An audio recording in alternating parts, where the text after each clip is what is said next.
Jadi Tuhan menciptakan sesuatu dalam tubuh kita, semuanya penuh dengan keseimbangan, tidak boleh berlebihan. Kita pun dalam menjalani hidup kita, mengelola finansial kita pun tidak boleh berlebihan. Kurang pun tidak boleh. Contoh seperti apa?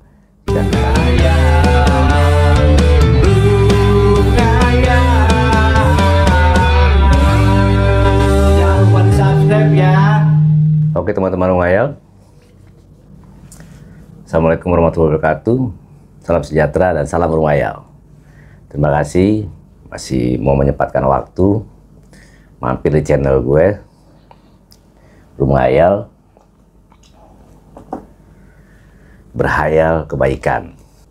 Gue punya prinsip ya menjalani hidup, mengedepankan nilai-nilai dualisme ya, mengedepankan dan mementingkan konsep yang sederhana bahwa menjalani hidup jangan berlebihan. Apapun juga, dalam segi apapun yang gue jalani, gue mencoba untuk tidak berlebihan. Karena jika gue mengalami suatu penyakit atau sakit, sedang menderita rasa sakit pada diri gue, itu dikarenakan gue menjalani kehidupan pola hidup yang berlebihan sehingga gue mengalami rasa sakit. Misalkan saja dalam keadaan melek, gue begadang terlalu over sehingga gue kurang untuk istirahat. Berarti kan gue berlebihan di situ. Gue berlebihan dalam hal beraktivitas. Walaupun itu sekedar gue menonton televisi, sekedar gue membuka scroll handphone, tapi gue istirahat kurang dan gue tidur larut malam, atau mungkin saja hampir pagi gue tidur, pasti besoknya atau lusanya gue mengalami keadaan yang tidak baik untuk diri gue. Tubuh gue pun akan terasa sakit dan lemah. Begitu juga kita menjalani hidup. Jika kita ingin hidup sejahtera, ingin hidup tidak penuh dengan kekurangan, kita pun jangan terlalu over dalam membeli sesuatu. Kita pun jangan terlalu over menggunakan uang yang kita punya. Karena jika kita berlebihan membeli sesuatu untuk kehidupan kita, walaupun hal itu adalah hal pokok dalam kehidupan, tetapi kita berlebihan, nah kita pun tidak menggunakannya secara 100%, pasti akan tersisa.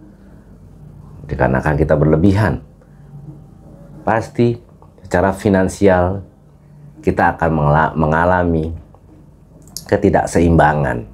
Dikarenakan kita membeli segala sesuatu, kebutuhan kita berlebihan. Asupan dalam diri kita, tubuh kita memerlukan yang namanya bakteri positif dan bakteri negatif. Jika apa yang kita konsumsi berlebihan hal yang positifnya untuk tubuh kita, maka kita pun akan terganggu. Contoh saja misalkan orang mengalami tinggi kolesterolnya, itu dikarenakan mereka mungkin mengkonsumsi makanan yang mengandung kolesterol tinggi seperti lemak dan lain sebagainya, sehingga terganggu sistem dalam tubuhnya, sehingga mengakibatkan rasa sakit yang dialami dikarenakan tingginya kadar kolesterol. Tetapi kolesterol pun kita butuhkan buat tubuh kita. Jika kita rendah kolesterolnya, kita pun pasti akan menjadi lemas, menjadi lemah. Jadi segala sesuatu pun di sistem tubuh kita harus seimbang. Tekanan darah pun sama. Jika tekanan darah kita tinggi, maka kita pun pasti akan merasakan sakit. Tapi jika tekanan darah kita rendah, kita pun pasti akan menderita dan kelemasan. Kita pasti akan merasa lemah, berkunang-kunang kepala kita. Karena apa? Karena kita mempunyai kadar darah yang rendah. Zat asam pada lambung kita diperlukan. Asam lambung di dalam tubuh kita sangat memerlukannya untuk mencerna makanan. Tetapi jika berlebihan asam lambung dalam tubuh kita pun pasti akan menderita rasa sakit. Jadi Tuhan menciptakan sesuatu dalam tubuh kita, semuanya penuh dengan keseimbangan, tidak boleh berlebihan. Kita pun dalam menjalani hidup kita, mengelola finansial kita pun tidak boleh berlebihan. kurang pun tidak boleh. Contoh seperti apa? Jika kita merasa ingin cepat kaya, sehingga kita merasa perlunya mengerem pengeluaran, sehingga kita irit. Kita untuk membeli kebutuhan buat diri kita saja, misalkan membeli vitamin, membeli buah-buahan, membeli makanan pun kita irit untuk diri kita saja. Sehingga kita mengkonsumsi makanan-makanan yang murah nilainya, dan makanan-makanan yang murah tersebut ternyata tidak banyak hal positifnya untuk tubuh kita, sehingga kita kekurangan vitamin untuk tubuh kita, sehingga kita dapat mudah merasakan rasa sakit karena kita terlalu irit untuk hal-hal pokok buat diri kita sendiri. Nah, kita seringkali lupa juga karena kita saking iritnya, kita lupa untuk berbagi kepada sesama, kepada saudara kita, kepada teman kita, kepada orang lain yang membutuhkan. Kita pun tidak mudah untuk berbagi karena kita irit dalam hidup ini. Kita selalu berhitung jika mengeluarkan sesuatu, uang yang kita punya, kita selalu banyak berhitung dan irit karena kita takut kekurangan. Padahal jika kita lebih sering berbagi kepada orang lain, maka siklus secara otomatis akan kembali lagi kepada diri kita. Sehingga apa yang kita keluarkan, yang kita berikan kepada orang lain, bermanfaat untuk orang lain, akan kembali lagi kepada diri kita. Tapi hal tersebut pun tidak boleh berlebihan. Kita tetap harus mengontrol pentingnya hal utama untuk kebutuhan diri kita dulu.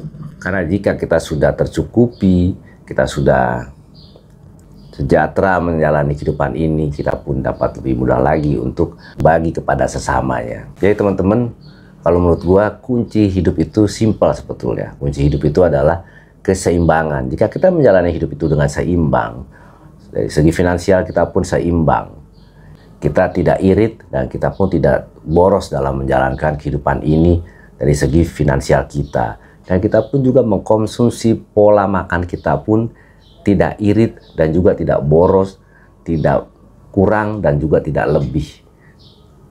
Makanlah jika kita memang lapar. Sudahilah sebelum kita merasa kenyang. Makanya sistem pada tubuh kita pun dapat mencerna dengan baik. Dan kita pun pasti akan terhindar dari berbagai macam penyakit. Darah tinggi, kolesterol, penyakit lambung, stroke dan lain sebagainya. Kita pun pasti akan mudah menghindar dari penyakit-penyakit tersebut. Makanya jangan aneh jika orang-orang masa lalu yang jarang mengkonsumsi junk food dan lain sebagainya, mereka mengkonsumsi makanan-makanan yang aman untuk tubuhnya. Mereka dapat berusia 100 tahun, bahkan lebih dari 100 tahun mereka bisa dapat hidup. Karena mereka mengkonsumsi makanan tidak berlebihan. Mereka makan secukupnya dan mereka makan makanan yang positif untuk tubuh dia. Contohnya mereka tidak banyak makan makanan gorengan, makan makanan junk food dan lain sebagainya. Sehingga mereka terhindar dari berbagai macam-macam penyakit karena tidak ada timbunan-timbunan lemak pada tubuhnya. Gue dulu punya paman dari orang tua gue ya, bisa hidup, dan punya nenek juga yang usianya ratusan tahun. Dan usia 80 tahun, 70 tahun mereka masih mengkonsumsi kopi. Tapi mereka tidak pernah merasakan sakit pada perutnya. Karena mereka menggunakan kopi, minum kopi tanpa harus memakai gula. Sebetulnya kan simple. Karena kita kebanyakan menciptakan suatu makanan, suatu minuman yang disajikan sedemikian rupa, dicampur sedemikian rupa, dimix, sehingga menjadi rasanya yang enak, bermacam-macam rasa. Tapi kita tidak memikirkan dampak dari makanan tersebut, dampak dari minuman tersebut, menjadi hal negatif buat tubuh kita. Karena kita berlebihan mencampur makanan yang disajikan untuk diri kita sendiri. Memang rasanya enak. Makanan pun rasanya enak, pedas, rasa manis. Minuman pun rasanya enak, manis, asam, dan lain sebagainya. Tapi dampak dari makanan dan minuman tersebut Karena kita mengkonsumsinya terlalu sering, akhirnya mengganggu kesehatan pada diri kita. Jadi kita nggak perlu heran teman-teman jika ada orang yang belum 30 tahun sudah darah tinggi, orang yang belum 30 tahun sudah mempunyai sakit diabetes, orang yang sebelum usia 30 tahun kolesterolnya tinggi. Kita nggak perlu aneh karena pola makannya terlalu berlebihan. Makanya teman-teman, gue selalu menyukai dengan konsep yin yang ini dikarenakan hidup memang Tuhan ciptakan menurut nalar gua ya, menurut apa yang gua analisa dan menurut pola pikir gua, hidup tuh penuh dengan keseimbangan. Segala macam apapun yang di dunia ini penuh dengan keseimbangan. Ada langit, ada bumi, mempunyai manfaat yang untuk manusia. Ada hitam dan ada putih. Ada hal positif dan negatif. Hal positif kita perlukan, hal negatif pun kita perlukan.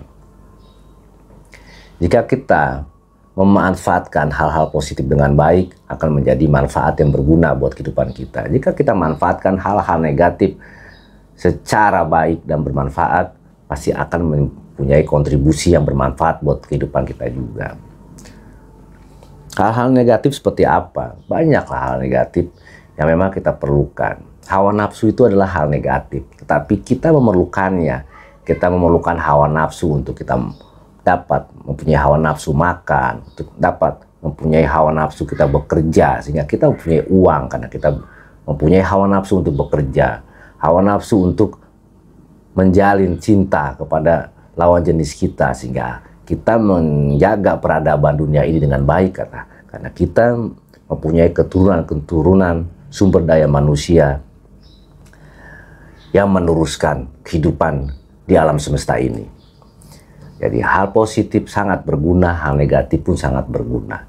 Jika dunia ini dipenuhi dengan hal positif semuanya, dunia pun pasti akan berakhir. Jika dunia dipenuhi hal negatif semuanya, dunia pun pasti akan berakhir. Emosi itu adalah hal negatif, tetapi ada waktu-waktu tertentu emosi harus kita manfaatkan. Contoh, jika kita membela sesuatu yang teraniaya, kita memerlukan hal negatif untuk diri kita sehingga kita dapat membantu orang yang terjolimi, sehingga kita dapat memperjuangkan ketidakadilan yang ada di lingkungan masyarakat kita. Jika tidak ada hal negatif, negara kita pun tidak akan merdeka, karena orang Indonesia mungkin orang-orang yang baik, yang penurut, sehingga pada saat dijajah kita takut, kita rakyatnya tidak mempunyai hal negatif sehingga tidak berani untuk emosional, tidak berani untuk melawan. Nah, di situ kita perlukan dan bermanfaat hal negatif. Untuk apa? Untuk memperjuangkan bangsanya, untuk memperjuangkan negaranya. Jika dilakukan segala sesuatu dalam perjalanan hidup kita, proses hidup kita ini seimbang, gue yakin semua orang, semua manusia dapat mempunyai kebahagiaan di dunia ini. Walaupun memang kebahagiaan sejati itu ada di kehidupan setelah kematian yang dijanjikan Tuhan. Tetapi kita punya kewajiban untuk mempertahankan diri kita hidup di dunia ini. Ya, kita dapat menjalani kehidupan ini dengan nyaman. Kita beragama pun harus wajarnya, karena hidup itu harus seimbang.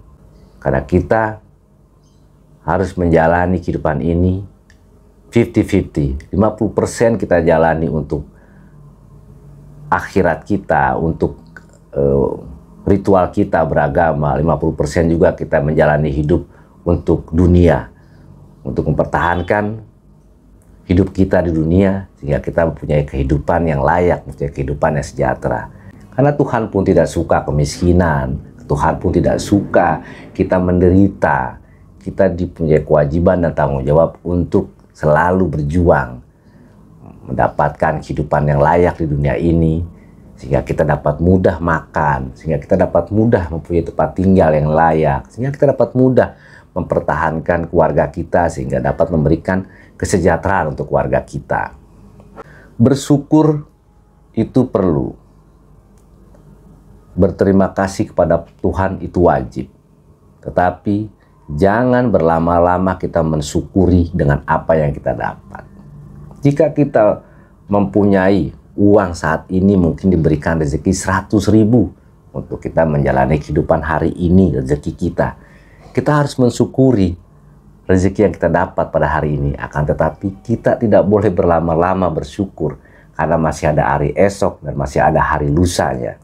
Jadi pada saat kita mendapatkan rezeki, kita mensyukurinya. Tetapi kita terus berjuang dan bersemangat supaya esok hari, supaya lusa kita dapat mendapatkan lebih dari 100.000. Sehingga kita dapat memenuhi kebutuhan pokok kita.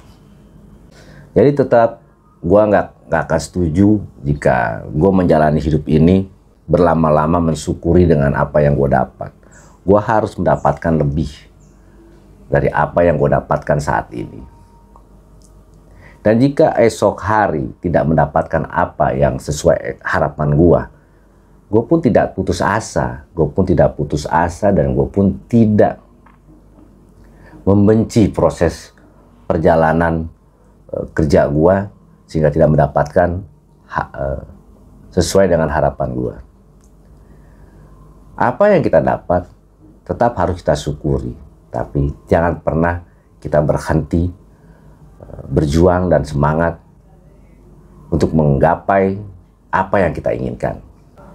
Contoh aja yang gue jalanin hidup ya, turun naik hidup itu, tidak punya apa-apa, mempunyai apa-apa, sehingga dunia itu berputar. Apa yang gue miliki akhirnya hilang dikarenakan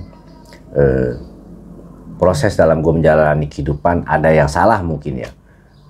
Gue nggak pernah memikirkan hal tersebut. Gue selalu bersyukur, tetapi gue terus bersemangat dan gue yakin gue pasti akan bisa mengembalikan apa yang pernah hilang pada diri gue. Dan begitu gue mendapatkan kembali apa yang pernah hilang pada diri gue mensyukuri dan berterima kasih pada Tuhan. Tetapi tidak cukup dari hal seperti itu. Dan ini bukan suatu ambisi yang negatif. Bukan. Karena manusia harus terus berkembang menurut gue. Kita tidak boleh serakah, tapi kita harus terus berkembang dalam hidup ini. Jadi hidup itu sebetulnya simple ya. Orang yang berambisi serakah itu adalah yang menghalalkan segala cara mendapatkan apa yang dia inginkan. Tetapi jika dia punya ambisi yang positif, dia sabar, tapi tetap dia berjuang untuk mendapatkan sesuatu yang dia inginkan, itu adalah hal yang positif. Itu adalah suatu motivasi hidup menurut gua. Jadi jangan salah juga ya. Di situ harus wise, harus bijaksana. Ambisi itu bisa menjadi hal positif.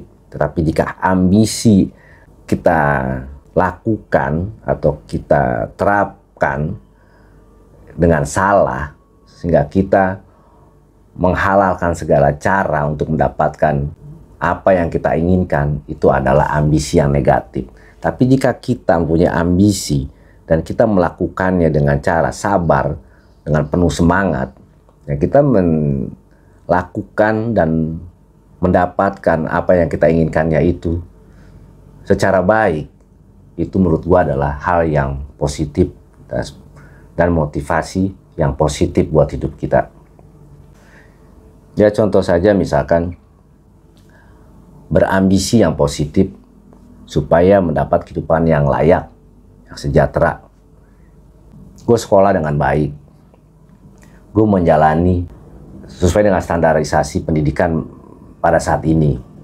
Misalkan harus sampai sarjana, dikatakan standar untuk nilai pendidikan suatu individu, lakukan hal tersebut. Sekolah sampai ke tingkat sarjana. Jangan sampai putus sekolah sampai SMP karena berpikir bisa mendapatkan pekerjaan, akhirnya puas dengan apa yang didapat, berhenti. Kan bisa saja ya, sekolah sampai SMP terus menjadi pegawai toko dan lain sebagainya, terus merasa puas, akhirnya ya udah berhenti, yang penting udah dapat uang dari harga gaji kita menjaga toko atau lain sebagainya. Nah, itu adalah motivasi yang tidak baik menurut gua. Motivasi yang baik adalah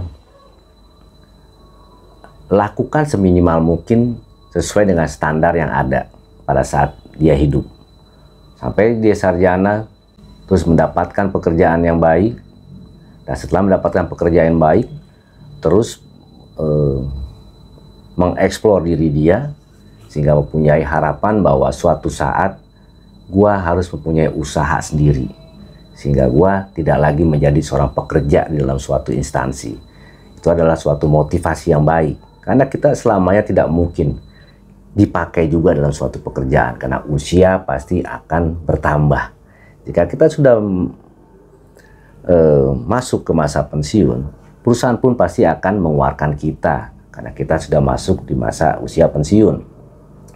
Dan jika kita pun sudah bertambah usia kita, kinerja kita pun pasti akan berkurang. Itu adalah manusiawi, karena tubuh, pikiran kita pun pasti lambat laun akan berkurang kemampuannya. Kita harus pikirkan hal tersebut. Makanya jangan pernah puas dengan apa yang kita dapat, tetapi kita pun jangan serakah atau memaksakan diri kita sampai kita melakukan hal-hal negatif untuk pencapaian hidup kita.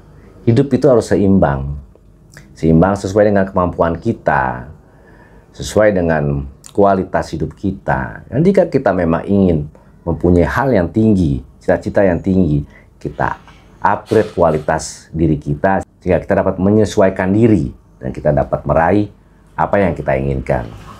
Jika kualitas hidup kita saja kita belum ada di level apapun, tapi kita mempunyai ambisi, kita mempunyai uang banyak, kita pun pasti akan kesulitan. Kita pun pasti akan kesulitan.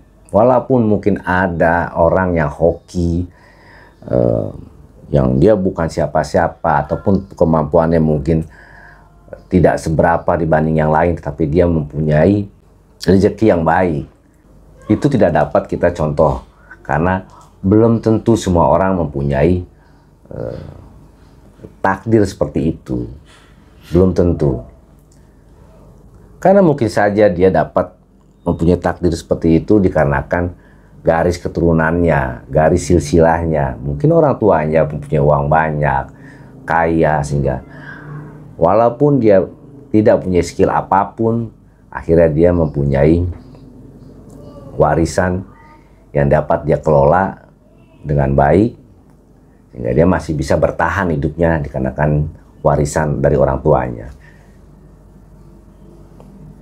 Karena menurut gua, hoki pun tetap harus punya skill. Contoh saja, ada orang yang hoki akhirnya bisa mempunyai uang banyak dikarenakan dia mempunyai skill ternyata bernyanyi, sehingga dia menjadi penyanyi dan dia tiba-tiba kaya mendadak gitu.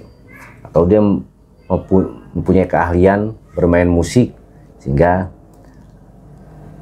dia bisa terkenal dengan permainan musiknya. Orang-orang pun suka dengan permainan musiknya dan banyak dipanggil orang dia untuk acara tertentu, acara hiburan, sehingga tiba-tiba dia dapat kaya mendadak. Tetapi tersebut pun tetap harus dijaga, karena apapun yang kita dapat bisa sewaktu-waktu hilang begitu saja, dikarenakan usia kita bertambah ataupun dikarenakan penyakit yang kita derita. Jika kita tidak dapat mengontrol kesehatan kita, kita bisa tiba-tiba mempunyai penyakit dan kita pun dengan secara otomatis tidak dapat bekerja lagi, menghibur orang lagi. Jadi menurut gue gitu teman-teman, bahwa apa yang telah gue jalani, gue percaya dengan keseimbangan hidup. Gue percaya dengan mengelola keseimbangan untuk kenyamanan dalam menjalani kehidupan ini. Apapun lah, finansial pun harus seimbang.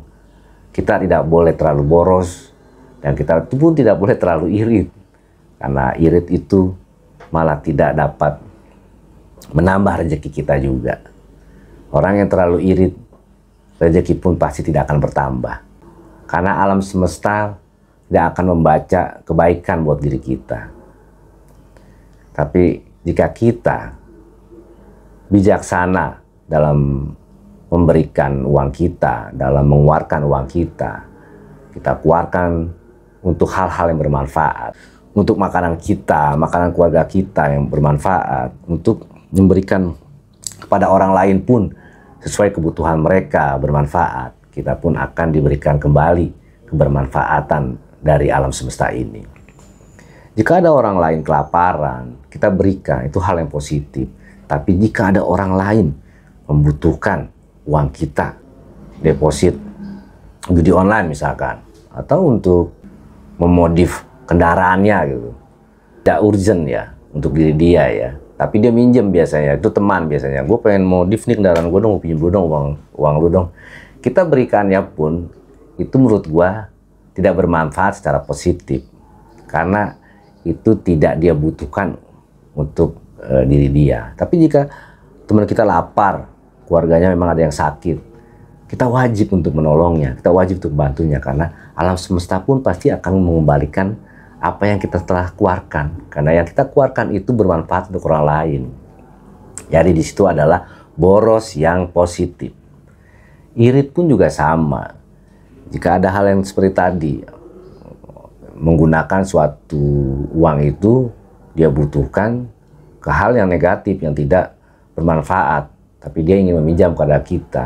Kita boleh untuk irit dalam hal itu, karena kan jika gue kasih, dia pun menggunakannya untuk hal-hal yang kepentingan buat hobi dia sendiri gitu kan, untuk hal yang negatif yang dia akan dia gunakan untuk apa gue bantu. Nah itu boleh kita irit di situ. Tapi jika ada saudara, teman yang kebetulan lagi sakit, yang kita tahu memang betul dia sakit, kita wajib untuk memberikan secara kemampuan kita, apapun yang kita berikan. Itu betul teman-teman, tidak akan lama lagi kita pun pasti akan diberikan rezeki yang lebih dari apa yang kita keluarkan. Ya gue juga pengen tahu juga teman-teman ya, apa pandangan hidup gue itu. Ada juga beberapa teman-teman yang sependapat dengan gue ataupun tidak sependapat ya. Boleh ditulis di kolom komentar. Mungkin juga bisa menjadi masukan buat diri gue juga. Tapi menurut gue, dan gue meyakini bahwa jika gue menjalani kehidupan ini dengan seimbang, gue pun pasti tidak akan kesulitan dalam perekonomian gue, dan gue pun pasti tidak akan mendapatkan penyakit yang mengganggu pada tubuh gue. Karena apa yang gue makan sesuai dengan kebutuhan tubuh gue, dan apa yang gue keluarkan pun sesuai dengan kebermanfaatan buat diri gue dan orang lain. Assalamualaikum warahmatullahi wabarakatuh. Salam sejahtera untuk teman-teman semua. Salam rumah hayal.